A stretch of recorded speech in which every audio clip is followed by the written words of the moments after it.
दोस्तों, क्या आपके साथ स्टॉक मार्केट में ऐसा होता है कि आपने कोई स्टॉक खरीदा और जैसे ही आपने खरीदा वो नीचे चला गया और आप उसमें फंस गए।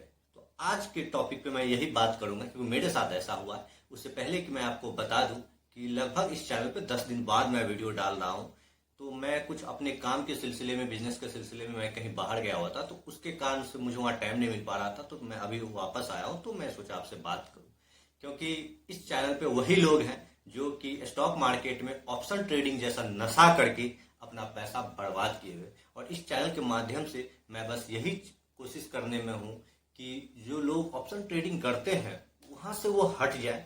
और अगर आपको वेल्थ क्रिएशन करना है तो याद रखिए, एक तो आपके पास एक्टिव इनकम होना चाहिए क्योंकि उसके बिना यहाँ नहीं हो सकता है। लेकिन बहुत सारे लोग ऐसा करते हैं कि वो अपना सोचते हैं कि ऑप्शन ट्रेडिंग से मैं एक्टिव इनकम कर दूंगा और फिर दिन भर वो कुछ करते नहीं। ऐसे लोगों के लिए 1 से 2 साल बाद क्या होता है ना, उसकी जो स्थिति हो बद से बदतर हो जाती है। तो आज मैं उस पर नहीं बात करूंगा, मैं स्टॉक पे बात करूंगा। दोस्तों, अक्सर क्या होता है कि मैं कई बार ऐसा होता है, आपके साथ भी होता होगा, आप जरूर कमेंट करके बताना कि मान लो कि सर आपने कोई स्टॉक देख रहे हो 5 करोड़, ये स्टॉक लगातार भागती जा रही, आपके पास कैपिटल भी आ गया। अब आप सोचते हो थोड़ा सा ये नीचे आएगा तो मैं इसे बाय करूंगा, और होता है टॉप पे जाने के बाद वो क्या होता है, थोड़ा सा नीचे आता है, 2% 3% आता है, 5% आता है। आप सोचते हो ये सही है एंट्री करने का, और आप एंट्री मार देते हो। आपने बाय कर लिया, थोड़ा सा वो आपको प्रॉफिट दिखाता भी है, और इसके बाद वहीं से वो गिरने लगता। मानो कि ऐसा होता है कि वो मेरा इंतजार कर रहा था कि मैं इसमें आऊंगा और वह स्टॉक गिरना शुरू हो जाएगा। मेरे साथ अक्सर ऐसा होता है। बहुत सारे ऐसे स्टॉक को मैं खरीदा हूं जो कि मैंने खरीदा और वो नीचे आना शुरू हो गया, और कुछ समय बाद वो रिकवर हो जाता है। लेकिन ऐसे मेरे पास एक स्टॉक है जिसमें मैं अच्छा खासा पैसा लगा चुका हूं और वो साल भर के करीब होने वाला है। अभी भी जहां से मैं खरीदा हूं 10% डाउन पे ही जा रहा है। और उस कंपनी का भी नाम मैं आपको बता देता हूं, वो है ओबराय रियलिटी। अच्छी खासी कंपनी है, कि उसकी बिजनेस है, रियल एस्टेट की कंपनी है। मुंबई में उसका बहुत सारा प्रोजेक्ट है। वो एक समय काफी अच्छा खासा हाई कर पे जा रही थी, 22-23 सौ के पे, 2600 तक हाई मारी थी। इसके बाद वापस 23 पे मैं वहां पे एंट्री मारा कि मैं यहाँ से 4-5% ले लूंगा। और कम वक्त वो आज के बाद वहां उस समय से कभी उस लाइन को आगे क्रॉस ही नहीं किया, बल्कि नीचे ही जाता चला गया। और अभी भी मैं उस स्टॉक में 10% के लॉस पे बैठा हुआ।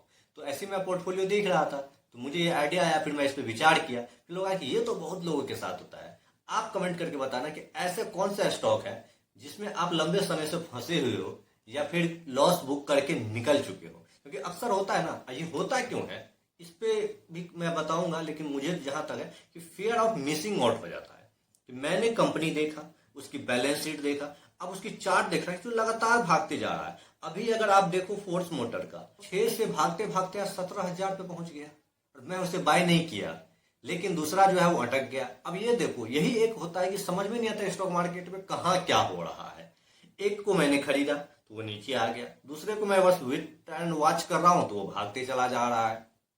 और ऐसे बहुत सारे लोगों के साथ होता है कि जैसे आप एंट्री किए तो वो आपका ही इंतजार कर रहा था और अब वो क्रॉस हो गया नीचे। अब उसका पतन शुरू हो गया। मानो कि आपका पैसा उस कंपनी पे भारी पड़ गया। तो दोस्तों, ऐसा नहीं होता है, इसके कुछ लॉजिक है, अलग बात है। लेकिन सेंटिमेंट के हिसाब से अगर देखो तो वो डर तब होता है जब आप ट्रेडिंग कर रहे हो, यानी कि आपको शॉर्ट टर्म में आपको पैसा लेना है। तो इन चीजों से निपटने के लिए मेरे पास जो आइडिया आया, मैंने जो सोचा कि ऐसा ऐसा होना चाहिए। पहली बात तो स्टॉक मार्केट में अगर आप इन्वेस्टमेंट कर रहे हो तो हमेशा वेल्थ क्रिएशन के माइंड से आओ।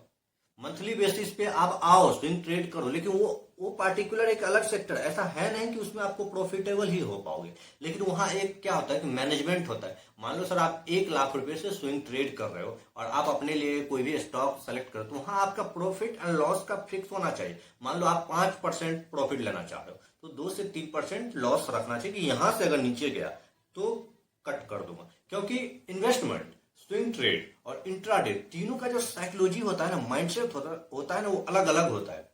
तो मैं पहले बात कर लेता हूं आपसे इन्वेस्टमेंट का माइंडसेट क्या होना चाहिए।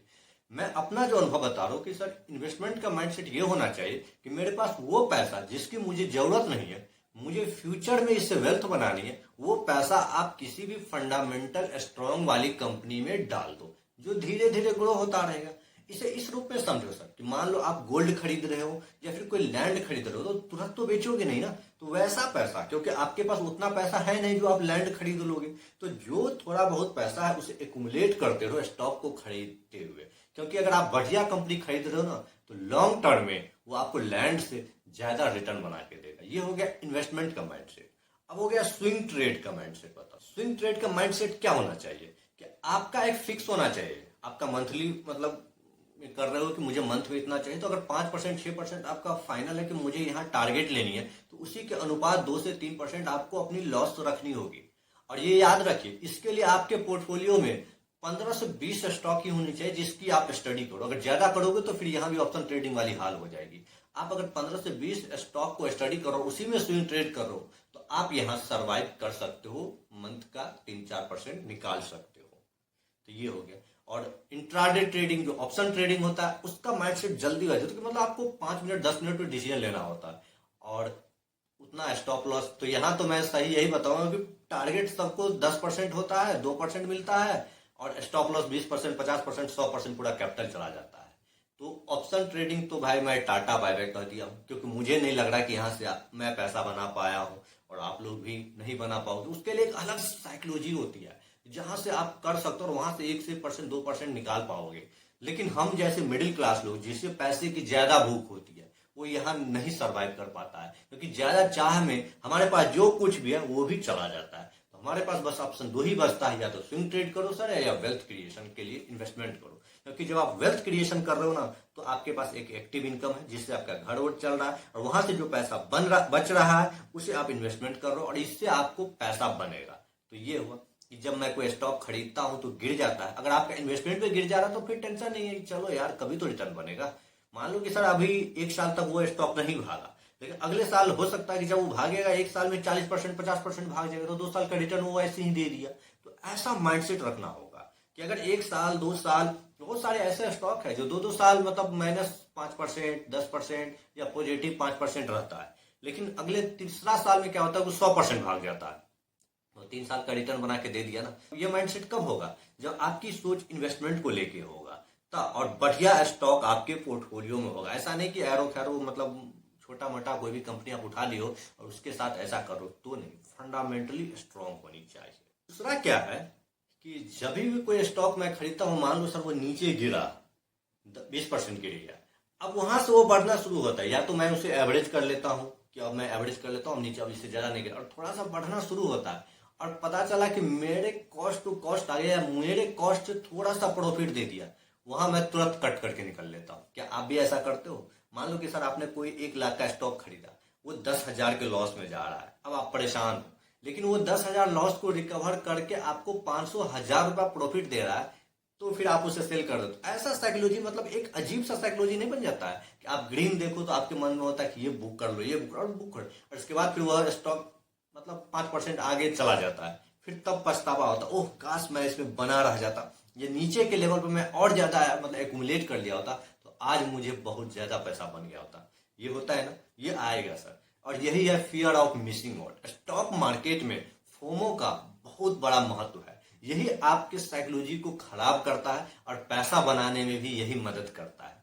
क्योंकि अगर आपने वहां बुक कर लिया डर के माहौल, क्योंकि पीछे का जो डर था वहां आपको हावी हो गया कि अब ये पता नहीं कहीं यहां से नीचे जो आ गया तो मैं क्या करूंगा।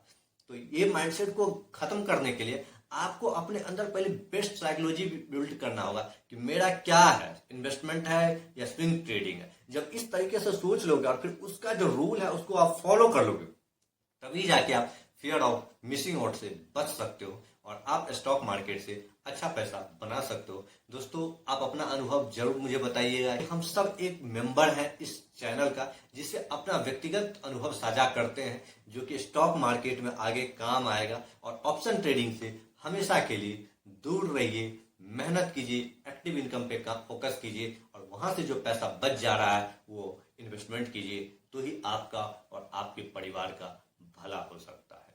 जय हिंद दोस्तों।